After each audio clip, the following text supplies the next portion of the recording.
Hello guys, कैसे हैं आप सब। मैं रोहित सिंह अपने YouTube channel Rohit chemistry classes में आप सभी का स्वागत करता हूं। और आज हम लोग विलेन चैप्टर से पढ़ने वाले हैं मोललता। हम लोगों ने नॉर्मलता, मोलरता और जो भी सांद्रता की विधियां थी हमने वो तरीके पढ़े हैं। और उन्हीं सांद्रता किसी भी विलेन की ज्ञात करने की जो अगली विधि है हम लोग उसको पढ़ेंगे आज, जिसे हम लोग मोललता कहते हैं। जल्दी से वीडियो को लाइक कर दीजिए सभी लोग, चैनल सब्सक्राइब कर लीजिए और दोस्तों में वीडियो को शेयर कर दीजिए। आज हम लोग पढ़ेंगे मोललता। बहुत ही आसान टॉपिक है, बिल्कुल आपको याद हो जाएगा। मोललता, इसको इंग्लिश में कहते हैं मोलैलिटी।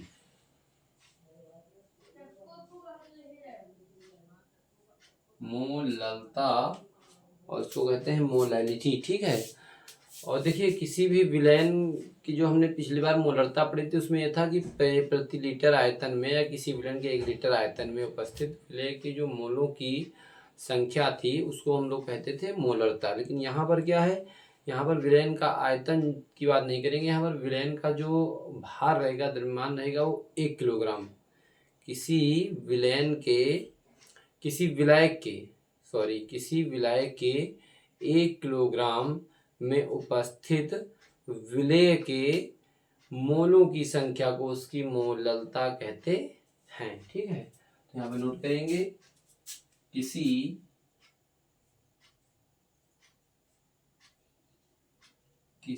विलायक के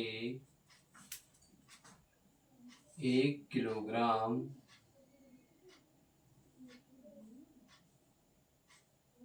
किसी विलायक के 1 किलोग्राम में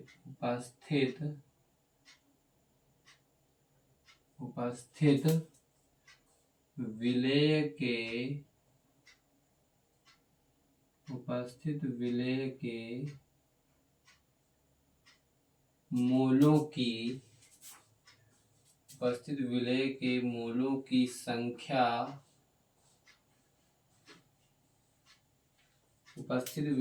मोलों की संख्या को मोललता कहते हैं।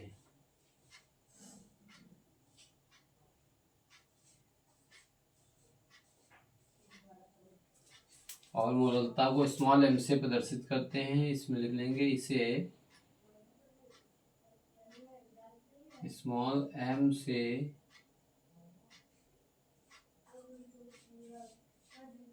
प्रदर्शित करते हैं, ठीक है। इसे मोललता को हम लोग काहे से दिखाते हैं, स्मॉल m से प्रदर्शित करते हैं। अब फार्मूला क्या बन जाएगा, यहाँ से मोललता स्मॉल m बराबर विलेय के मोल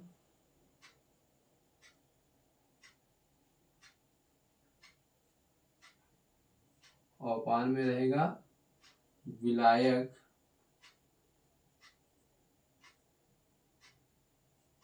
का भार रहेगा किलोग्राम में, ठीक है। अब हमको पता है, चूंकि विलायक के जो मोल होते हैं वो क्या होते हैं, विलेय के जो मोल होते हैं, चूंकि विलेय के मोल बराबर क्या होता है, विलेय का भार बटे विलेय का अणुभार।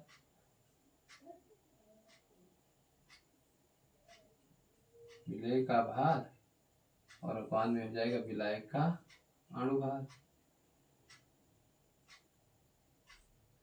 नहीं, विलायक का नहीं, विलेय का ही रहेगा, सॉरी। भार बटे अणुभार रहेगा तो विलेय का भार बटे विलेय का अणुभार। और जैसे ही हम ऊपर विलेय के मोल की जगह पर ये मान रखेंगे विलेय का भार बटे अणुभार, तो यहाँ से सूत्र जो बन जाएगा वो बन जाएगा मोललता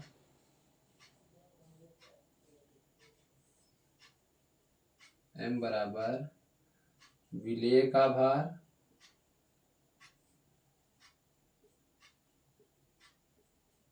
रहेगा ग्राम में अपॉन में विलेय का अणुभार और इंटू में विलायक का भार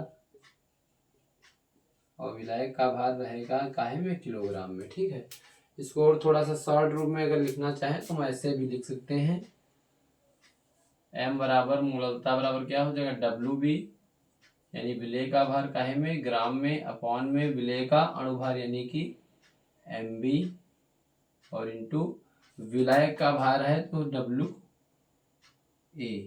और ये रहेगा किलोग्राम में। ठीक है, इस तरह से शॉर्ट फॉर्म में ये भी फार्मूला हम लिख सकते हैं। ठीक है, और इसका मात्रक क्या रहेगा, मूलतः का मात्रक क्या रहेगा, मोल प्रति किलोग्राम,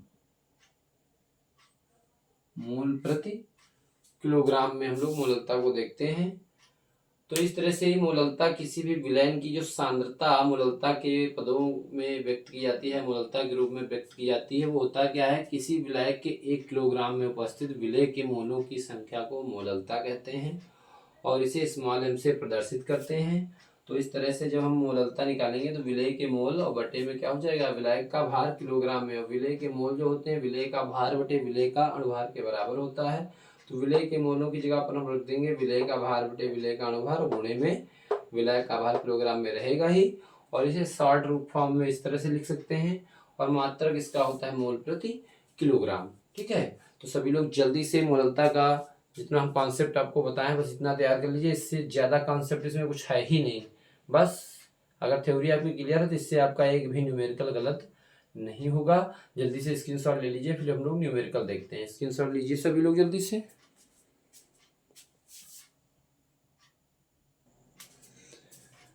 देखेंगे सवाल, 2.5 ग्राम एसिटिक अम्ल के 75 ग्राम बेंजीन में बने विलयन की मोललता ज्ञात कीजिए। सवाल को समझ लीजिएगा। 2.5 ग्राम एसिटिक अम्ल है जो कि विलेय है और जिसे 75 ग्राम बेंजीन में घोला गया है, तब जो बना विलयन है उस विलयन की मोललता ज्ञात कीजिए पूछ रहा है। ठीक है, सबसे पहले यहाँ पर विलेय का भार लिख लीजिएगा। विलेय का भार यानी WB कितना दे रखा है, 2.5 ग्राम। और देखिएगा यहाँ पर हमको जरूरत पड़ेगी विलेय के अणुभार की, तो विलेय का अणुभार भी निकाल लीजिए। यहाँ पर विलेय का अणुभार यानी कि MB, और विलेय है कौन, एसिटिक अम्ल। एसिटिक अम्ल का सूत्र क्या होता है, CH3COOH, कितना होता है CH3COOH। इसको जोड़ लेंगे। कार्बन देखिए इसमें कितने आए, 2 आए हैं, तो 2 गुणे 12 कर दीजिए, प्लस हाइड्रोजन देख लीजिए 3 और 1 4 आया है, यानी कि 4 गुणे 1 ही रहेगा, प्लस ऑक्सीजन 2 आए हैं तो 2 गुणे 16 कर दीजिए। इसको जोड़ लीजिएगा, तो ये जो है यहाँ पर 24 और प्लस 4 प्लस 32। ठीक है, तो ये आ जाएगा आपका 4 2 6 और 4 10, 1 आ गया, 3 2 5 और 1 6। ठीक है, इस तरह से जो आ जाएगा इसका अणुभार कितना आ जाएगा एसिटिक अम्ल का, 60 आ जाएगा। ठीक, अब यहाँ पर क्या है, विलायक का देखिए कितना भार दे रखा है। यहाँ पर विलायक का भार, इस सवाल में हमें विलायक का भार भी जरूरत पड़ेगी। विलायक का भार दे रखा है 75 ग्राम, और विलायक का भार हमें रखना कैसे है, किलोग्राम में। तो 75 ग्राम को किलोग्राम में बदलेंगे तो क्या कर देंगे, 1000 से डिवाइड कर देंगे, तो ऊपर हो जाएगा 25, यहाँ 75, नीचे 25 चौको 100, 3/40 किलोग्राम। अब हम फार्मूला लगा देंगे मोललता का, क्योंकि हमें मोललता निकालनी है, तो हम सीधे फार्मूला लगा दे रहे हैं। ये सब चीज़ें हमने इसलिए लिख रखी हैं, आपको पता होना चाहिए हमें सवाल में कौन कौन सी चीज़ों के मान रखने हैं, क्या क्या हमें सवाल में ज्ञात है और क्या क्या हमें निकालना है। मोललता M बराबर हो जाएगा WB यानी विलेय का भार, और रहेगा 1 ग्राम में, अपान में विलेय का अणुभार यानी MB, और इंटू विलेय का द्रव्यमान रहेगा विलायक का, वो काहे में रहेगा, किलोग्राम में।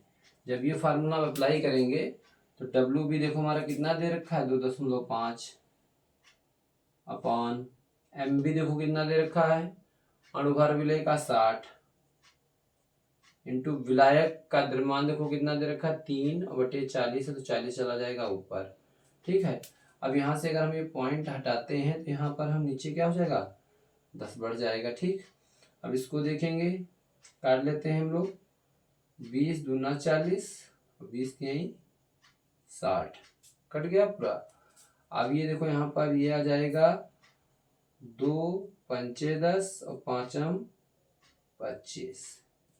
ठीक है, ऊपर हो गया 5 बचा, नीचे आया 9, तो 5/9 हो जाएगा ये। इसको अगर और कैलकुलेट करें इसको हम तो क्या हो जाएगा, 9 बचे 0 पॉइंट लगाएंगे, 50 हो जाएगा, 9 बचे 45, फिर 5, फिर 9 बचे 45, यानी कि 0.55 स्मॉल एम, या मोल प्रति किलोग्राम भी लिख सकते हैं। इसको क्या लिख सकते हैं, मोल प्रति किलोग्राम, मोलता आ जाएगी। ठीक, तो इसकी जो मोलता है वो कितनी आ गई, 0.55 मोलता, जिसे स्मॉल एम से दिखाते हैं। तो आंसर आ जाएगा हमारा 0.55 मोल प्रति किलोग्राम। ठीक है, जल्दी से स्क्रीनशॉट ले लीजिए सभी लोग। बहुत ही आसान सवाल होते हैं, बस कॉन्सेप्ट अगर एक बार क्लियर हो जाता है तो आसानी से लग जाते हैं। देखेंगे सवाल अगला, 10 ग्राम NaOH को 500 ग्राम जल में विलय किया गया तो विलयन की मोलता ज्ञात कीजिए। यानी कि यहाँ पर हमारा 10 ग्राम NaOH जो कि हमारा विलय है और 500 ग्राम जल में घोला गया है, उसको विलय किया गया है, यानी कि 500 ग्राम जो जल है ये हमारा क्या है, विलायक है। तो इसमें विलयन की मोलता पूछ रहा था। यहाँ पर हम पहले तो विलय का भार लिख लेंगे जो भी दे रखा है सवाल में। विलय है कौन हमारा, विलय NaOH, विलय का भार दे रखा है NaWB, कितना दे रखा है, 10 ग्राम, कितना दे रखा है, 10 ग्राम। और विलय का अणुभार की भी जरूरत पड़ेगी हमको, तो विलय का अणुभार कितना हो जाएगा, NaOH का अणुभार,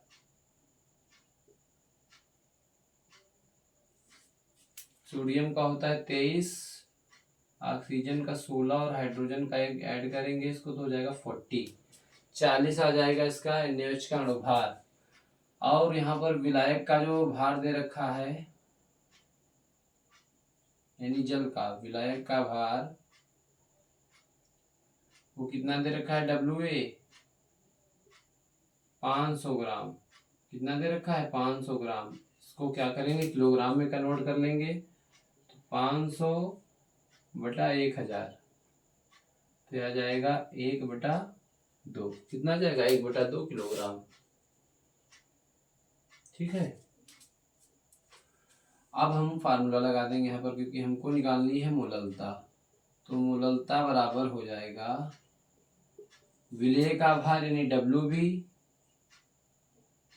अपान में विलय का अणुभार यानी MB इंटू WA विलायक का भार, और ये रहेगा किलोग्राम में।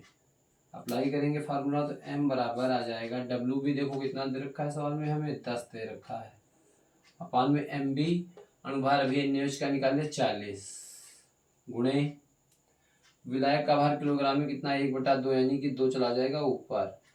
ठीक है, अब इसको डिवाइड कर लेंगे हम लोग, कितना आएगा, 10 एकन 10, 10 चौको 40, 2 एकन 2 और 2 दूना 4।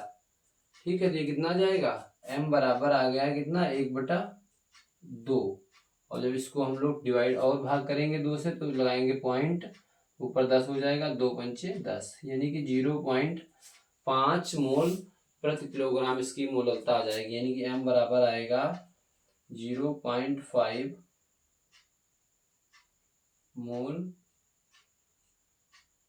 प्रति किलोग्राम। ठीक है, ये आ जाएगी इस विलयन की, आ जाएगी मोललता 0.5 मोल प्रति किलोग्राम। जल्दी से सवाल के स्क्रीनशॉट आप लोग ले लिया करिए। और लाइट चली गई इसलिए थोड़ा सा हल्का हो गया होगा, डल दिखने लगा होगा, तो लाइट कट गई है। जल्दी से सभी लोग स्क्रीनशॉट ले लीजिए और कमेंट करके आप लोग जरूर बताया करिए हमारा कंटेंट मैटर कैसा है, आपके समझ में कितना आता है और आपको हमारी क्लास कैसी लगती है। कमेंट करके जरूर बताइए करिए। और आप लोग मैसेज नहीं करते हैं, प्लस आप लोग वीडियो देख लेते हैं, लाइक नहीं करते हैं। वीडियो को लाइक किया करिए, चैनल सब्सक्राइब करिए और अपने दोस्तों में वीडियो को शेयर जरूर किया करिए। Thank you for watching this video.